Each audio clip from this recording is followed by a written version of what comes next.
अस्सलाम वालेकुम प्यारे बच्चों, कैसे हो बेटा। आज की हमारी टॉपिक है atomic hydrogen. Atomic hydrogen are also called nascent hydrogen, are also called newly born hydrogen. अब आपके जहन में पहला ही सवाल होगा कि सर नेसेंट हाइड्रोजन और एटॉमिक हाइड्रोजन में क्या फ़र्क है। याद रहे, जब हम एटॉमिक हाइड्रोजन की प्रिपरेशन करते हैं, eight the time of preparation जो हाइड्रोजन हमें मिलती है, मिसाल के तौर पर ये एक हाइड्रोजन मॉलिक्यूल है जिससे हमने जो है वो हाइड्रोजन एटम लिया है, उस समय यानी कि जो इसकी लाइफ होती है बहुत ही शॉर्टेज लाइफ होती है, वो टाइम पीरियड हाइड्रोजन का क्या कहलाएगा? नेसेंट हाइड्रोजन कहलाएगा। ये बात जहन में होनी चाहिए। एटॉमिक हाइड्रोजन हम उस हाइड्रोजन को बोलते हैं जो एटॉमिक फॉर्म में एग्जिस्ट करे, पर जो न्यूली बॉर्न एटॉमिक हाइड्रोजन होती है उसको हम नेसेंट हाइड्रोजन बोलते हैं। तो ये अगर इंट्री टेस्ट में सवाल आ जाए तो ये बात जहन में होनी चाहिए। मैं आपको रेफरेंस देता चलूँ, ये आप देखें, the atomic hydrogen at the time of its production known as nascent hydrogen. At the time of production इसको नेसेंट हाइड्रोजन बोलते हैं। जब हम इसको न्यूली बनाते हैं, नेसेंट का मतलब क्या होता है बेटा? Newly born. यहाँ पर अगर देखें तो ये लाइन आपको नजर आ रही है, न्यूली बॉर्न। जो हम नई नई हाइड्रोजन बनाते हैं उस एटॉमिक हाइड्रोजन को हम नेसेंट हाइड्रोजन बोलते हैं। It is very very reactive hydrogen then molecular hydrogen. Molecular hydrogen की याद रहे बेटा, जो स्टेबिलिटी है वो बहुत ज़्यादा होती है, लिहाजा रिएक्टिविटी बहुत कम होती है due to its unpaired electrons. Unpaired electron की वजह से नेसेंट हाइड्रोजन बहुत ज़्यादा रिएक्टिव होती है और क्विकली रिएक्शन करके ये जो है वो किसी और कंपाउंड्स या हाइड्राइड में कन्वर्ट हो जाती है। सबसे पहले याद रहे बेटा, इसको जो डिस्कवर किया था या जिसने बनाया था उस साइंटिस्ट का नाम है लैंगबॉर्ग। याद रहे, मॉलिक्यूलर हाइड्रोजन जो सबसे पहले बनाई थी कैंडविश ने बनाई थी 1766 में, पर एटॉमिक हाइड्रोजन अगर एंट्री टेस्ट में सवाल आ जाए तो किसने बनाई थी? तो लैंगबॉर्ग। 1912 में सबसे पहले इन्होंने प्रिपरेशन की थी इस हाइड्रोजन की, और वो किसकी मदद से की थी? By electric current. 1 mmHg pressure से 0.1 mmHg प्रेशर देकर इन्होंने हाइड्रोजन को डिसोसिएट करवाया था। याद रहे, एटॉमिक हाइड्रोजन हम दो तरह से बना सकते हैं जो लैंगबॉर्ग ने बनाया था। एक तो हाइड्रोजन नॉर्मली जो एग्जिस्ट करता है नेचर में वो मॉलिक्यूलर फॉर्म करता है। नेसेंट हाइड्रोजन हमें नहीं मिलती, यूजुअली हमें बनानी पड़ती है अगर किसी काम के लिए हमें चाहिए होती। तो इसको 104 किलो कैलोरीज एनर्जी देकर या 5000 सेल्सियस देकर हम इसको डिसोसिएट करते हैं एटॉमिक हाइड्रोजन में। एटॉमिक हाइड्रोजन के बहुत सारे एडवांटेज भी हैं, फ़ायदे हैं जो हम आगे डिस्कस करेंगे यूजर के हिसाब से। तो इस हिसाब से हमें अगर बनानी पड़ती है तो उतनी ही एनर्जी हमें देनी पड़ती है, क्योंकि ये बहुत ज़्यादा स्टेबल मॉलिक्यूल होता है। या तो इलेक्ट्रिक डिस्चार्ज देते हैं अंडर द लो प्रेशर तो भी ये हाइड्रोजन डिसोसिएट हो जाती है, किसमें? एटॉमिक हाइड्रोजन में आसानी से डिसोसिएट हो जाती है। एटॉमिक हाइड्रोजन चूंकि बहुत ज़्यादा रिएक्टिव है तो किसी भी कंपाउंड्स के साथ, किसी भी एलिमेंट के साथ कंबाइन होकर कोई ना कोई प्रोडक्ट आसानी से बना लेती है, यानी कि केमिकल प्रॉपर्टीज़ की मैं बात कर रहा हूँ। अगर फास्फोरस के साथ कंबाइन हो तो याद रहे बेटा, ये आसानी से फास्फिन गैस बना लेगा। अगर ऑक्सीजन के साथ कॉम्बिनेशन करे तो हाइड्रोजन पर ऑक्साइड बनाएगा जल्दी। इस पे लेक्चर में पहले दे चुका हूँ, जो पुराने स्टूडेंट्स उनको पता होगा।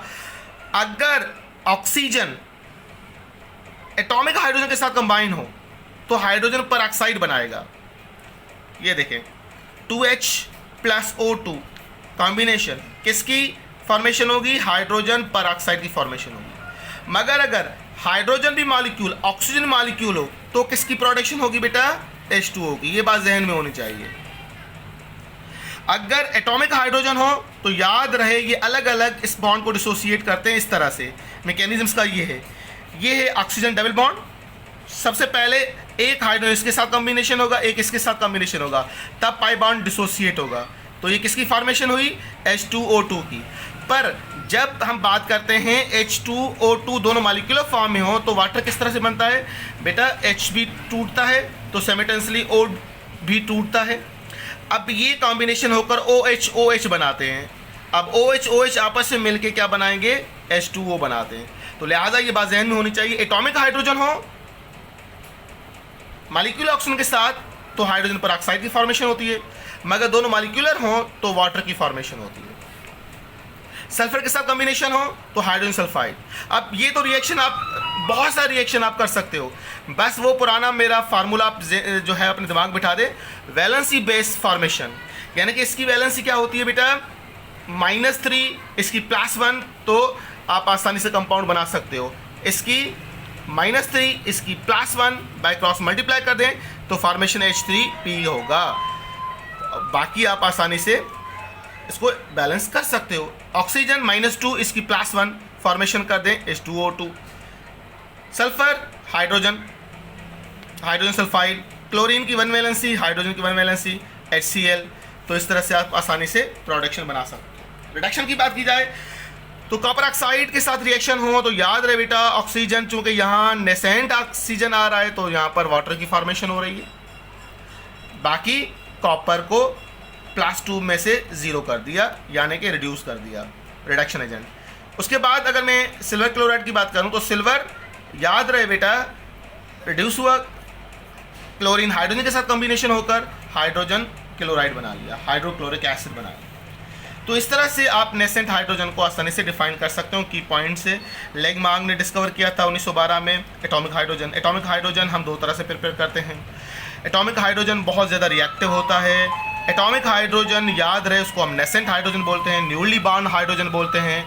नेसेंट हाइड्रोजन हम कब बोलते हैं, जब हम फ्रेश प्रिपेयर हाइड्रोजन करते हैं, उस टाइम ही इसको हम नेसेंट हाइड्रोजन बोलते हैं। उसके बाद अगर बात की जाए बेटा इसके यूजेस की, तो याद रहे बेटा इसके यूजेस जो है, nascent hydrogen use to produce, क्या करता है बेटा, ऑक्सी हाइड्रोजन फ्लेम, जिसका टेम्परेचर 4000 से 5000 सेल्सियस तक पहुंच जाता है, which is use to welding purpose. किसके लिए पर्पज़ के लिए इस्तेमाल करते हैं बेटा, वेल्डिंग कटिंग पर्पज़ के लिए इस्तेमाल करते हैं। पर याद रहे आम लोहा या फिर आम जो है वो मेटल्स के लिए इस्तेमाल नहीं करते हैं वेल्डिंग, अलबत्ता वेल्डिंग हम जो है वो हार्ड अलॉय के लिए इस्तेमाल करते हैं, जैसे कि एल्यूमिनियम क्रोम वगैरह हो, इसके लिए हम ज़्यादातर इस्तेमाल करते हैं। उसके अलावा हम फ्यूल पर्पज़ के लिए इस्तेमाल करते हैं, जो जेट फ्यूल होता है उसके लिए भी हम इस्तेमाल करते हैं। जेट फ्यूल में याद रहे हाइड्रोजन को हम रिकॉम्बिनेशन करते हैं। ये देखें, ये मैं एक छोटी सी पिक्चर बना देता हूँ यहाँ पर। ये एक जेट है बेटा, अब जेट के अंदर देखेंगे तो यहाँ पर 2 आपको यहाँ पर फ्यूल कॉर्नर्स नज़र आते हैं। अब यहाँ पर एटॉमिक हाइड्रोजन है, यहाँ भी एटॉमिक हाइड्रोजन है। अब इन दोनों को कॉम्बिनेशन करते हैं, यहाँ पर टंगस्टन वायर लगी होती है। जैसे ही ये टंगस्टन वायर से कनेक्शन होगी तो याद रहे बेटा अब क्या होगा, हाइड्रोजन के साथ कॉम्बिनेशन होगी तो हाइड्रोजन मॉलिक्यूल बनाएंगे। तो याद रहे जितनी एनर्जी जोड़ने में दरकार होगी उतनी ही तोड़ने में। तो जाहिर बात है जब मॉलिक्यूल डिसोसिएट होगा तो हमें एनर्जी देनी पड़ेगी, जब ये एसोसिएट होगा तो ये खारिज करेगा, एनर्जी रिलीज़ करेगा। तो कितनी करेगा, वही 104 किलो कैलोरी एनर्जी। इसका मतलब 5000 सेल्सियस जो है वो आसानी से एनर्जी रिलीज़ करेगा विदाउट एनी बर्निंग। अगर आपने ऐसे रॉकेट्स देखे हों तो ह्यूज अमाउंट एनर्जी रिलीज़ करते हैं और तब जाके जो है वो ये ऊपर के तरफ जो है उड़ना शुरू करता है। तो वो जो फ्यूल है हम कहाँ से लेते हैं बेटा, वो हम लेते हैं रिकॉम्बिनेशन ऑफ एटॉमिक हाइड्रोजन।